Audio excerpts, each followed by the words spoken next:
Olá, tudo bom? Sejam bem-vindos. Meu nome é Rafael Rick e eu estou aqui para continuar a tradução e a análise da obra do William Russo, Composing Music.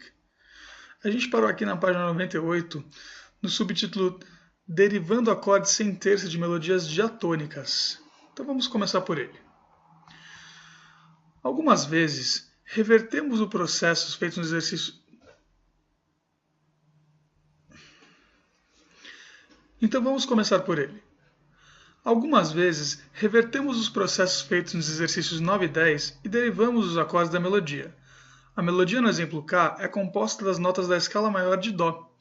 Elas circulam ao redor do tom Lá, que se torna tônica. Os acordes fixados na forma de um Pá são feitos das notas da melodia. Elas não contêm estas poucas notas marcadas com cruzes, que devem ser consideradas notas fora do acorde. Perceba que os acordes nos compassos 2 e 6 contêm notas dos compassos 1 e 5, respectivamente, e que todos os acordes são feitos de 3 notas, exceto o último, que é feito de 2. Vamos aqui observar o exemplo K para ver isso, certo? E aí, uma vez observado o exemplo K, nós podemos partir para o exercício 11. Vamos lá. Número 1. Compõe uma melodia de 6 a 19 compassos na clave de Sol. Use apenas notas da escala maior de Dó, usando Fá ou Sol como centro. O tom que você escolher deve ser visto como tônica e você deve começar e terminar sua melodia com esta nota. Aí vamos para o número 2.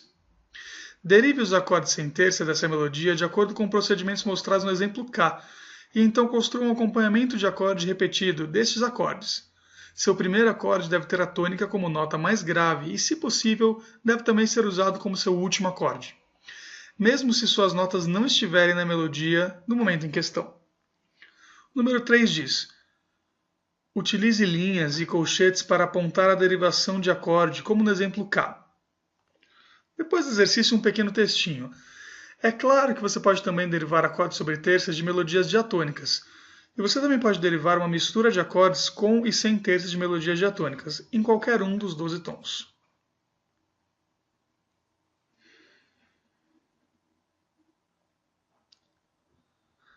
Passando então para o próximo subtítulo, derivando acordes de melodias não diatônicas.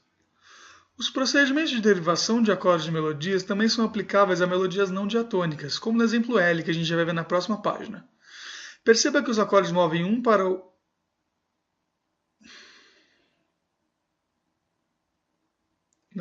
Não é isso. Então vamos ver o próximo subtítulo, derivando acordes de melodias não diatônicas. Os procedimentos de derivação de acordes de melodias também são aplicáveis a melodias não diatônicas, como no exemplo L, que a gente já vai ver na página a seguir. Perceba que os acordes movem 1 para o compasso. Isso aqui não está certo.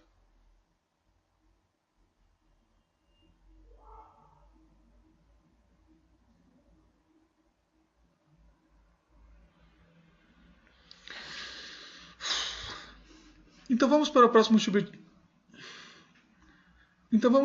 subtítulo, derivando acordes de melodias não diatônicas. Os procedimentos de derivação de acordes de melodias também são aplicáveis a melodias não diatônicas, como no exemplo L, que vamos ver na página a seguir. Perceba que, número 1, os acordes movem-se um para o compasso. Número 2, notas não inclusas no acorde duram uma semínima ou menos. Aí vamos trocar aqui a página rapidamente. Então, 3. Notas não inclusas no acorde movem-se para uma segunda maior ou menor para aquelas inclusas no acorde. Aí podemos ver aqui o exemplo L, que foi mencionado na página anterior. E vamos aí partir para o exercício 12, que diz o seguinte: derive novos acordes dessa mesma melodia usando os procedimentos agora discutidos. Compõe então um acompanhamento baseado nesses acordes. Certo? E com esse subtítulo, nós encerramos o nosso capítulo 9 e vamos aqui nesse mesmo vídeo iniciar o nosso capítulo 10, um capítulo com um assunto muito discutido na teoria musical e composição, que é o contraponto. Então vamos lá. Contraponto, e vamos começar com o primeiro subtítulo, contraponto 1 a 1 e intervalos consonantes. Certo? Então, o contraponto ele consiste em duas melodias ou mais, sendo tocadas ao mesmo tempo. Sua forma mais simples é ter duas melodias com rítmicas idênticas. Isso é chamado de contraponto 1 contra 1. Quando as notas são longas, os intervalos entre as duas melodias, ou partes, como são chamados os contrapontos, devem ser consoantes. Os intervalos consonantes são uníssono, oitava, quarta e quinta perfeita, terça e sexta maiores ou menores. Como a gente pode ver aqui, os intervalos são rotulados por números. Veja aqui no exemplo A. Depois do exemplo A, podemos partir para o exercício 1, que diz o seguinte. Construa intervalos consonantes acima ou abaixo das seguintes notas e rotule cada intervalo.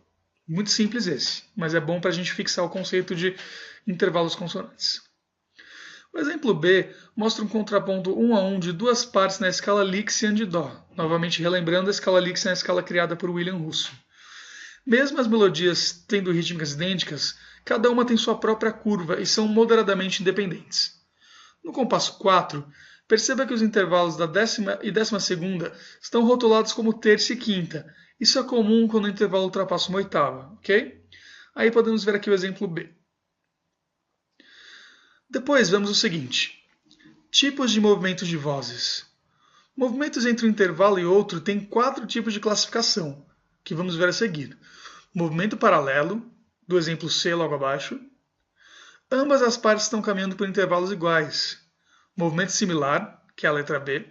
Ambas as partes estão caminhando por intervalos não idênticos. Movimento oblíquo, que é a letra C e D. Uma parte fica na mesma nota, enquanto os outros movem-se para cima e para baixo. E movimento contrário, que é a letra E e F. Duas partes caminhando em direções opostas.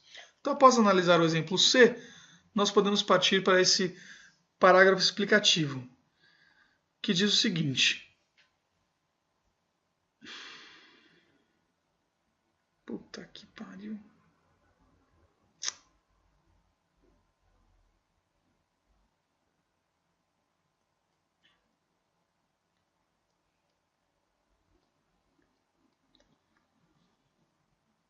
Ai, meu Deus.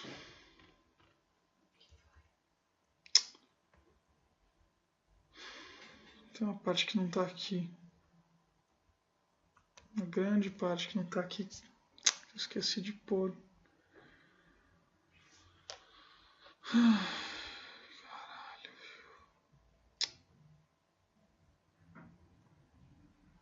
Dá pausa então, eu vou pegar lá o seu computador. Não, eu vou traduzir aqui em tempo real. Deixa eu ver aqui. Mas se é grande parte, você não quer que eu abra o computador? Não, eu vou... Obrigado, eu vou traduzir em tempo real.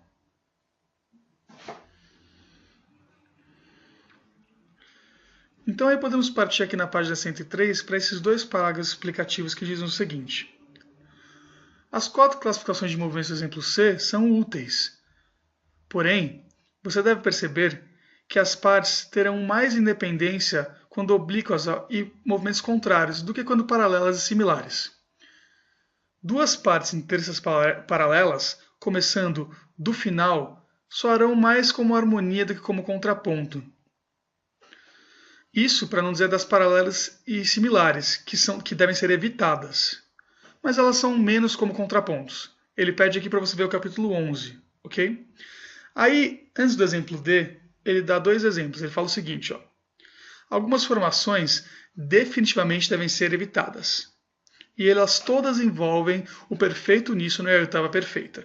Esses 2 intervalos, eles tendem a aparecer em excesso no contraponto 2 a 1 e, consequentemente, eles devem ser tratados com cuidado.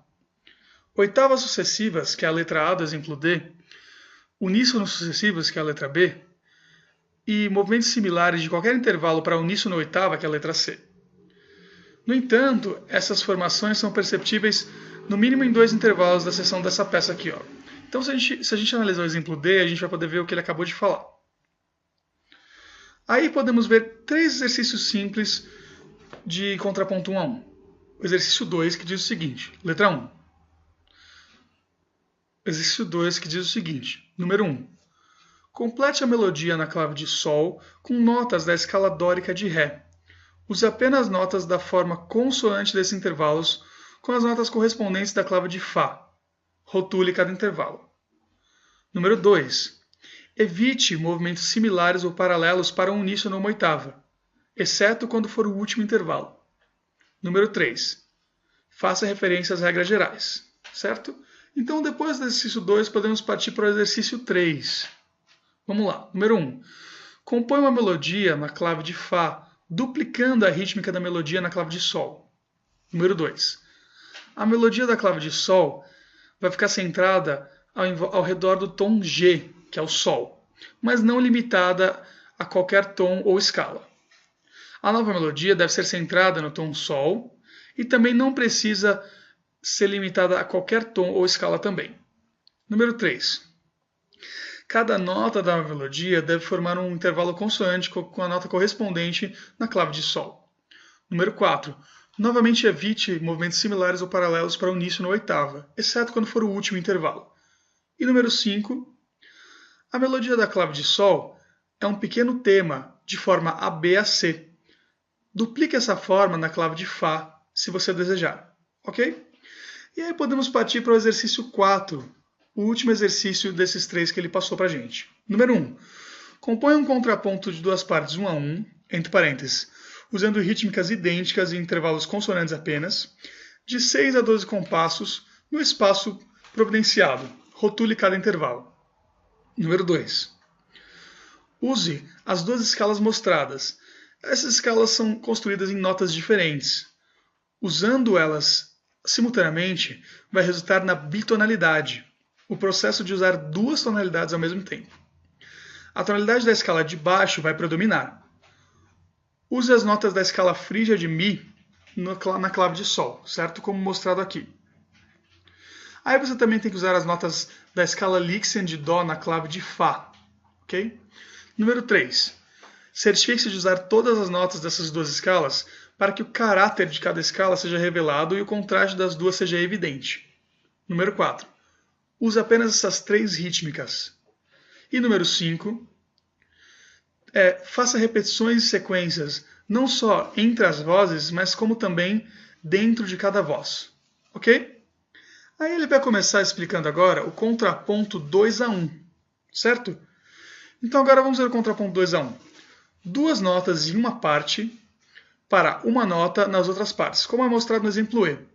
Perceba que a mínima tem uma relação intervalar com as duas semínimas e que todos os intervalos são consonantes. Então perceba aqui no exemplo E. Ok? E quando a gente passar para a página 106, podemos começar com a seguinte. 4 formações que devem ser evitadas no contraponto 2 a 1 de duas partes, exceto no último do intervalo da obra, são. Aí vamos ver o exemplo F, as letras A, B, C e D, que vamos ver essas 4 formações. E aí podemos partir já para o exercício 5, que diz o seguinte. 1. Na clave de Fá, compõe a melodia em semínima, usando as notas da escala dórica de Dó. A melodia que está na clave de Sol está em Mi frígio. 2. Cada intervalo formado entre as duas partes deve ser consonante. Rotule-os. E 3. Evite as formas mostradas no exemplo F. Certo? Aí ele fala sobre o exemplo G. É um exemplo de erro. Toque-o no piano e tente identificar os erros antes de ler a lista de erros a seguir. Ok? Então aqui está mostrando o exemplo G. E eu vou deixar a lista de erros, ou seja, vou retornar a esse exemplo e exercício no próximo vídeo para a gente poder otimizar o exercício. Então você toca ele agora e no próximo vídeo você vê a lista de erros. Ok? Então a gente se vê no próximo vídeo. Obrigado. Tchau, tchau.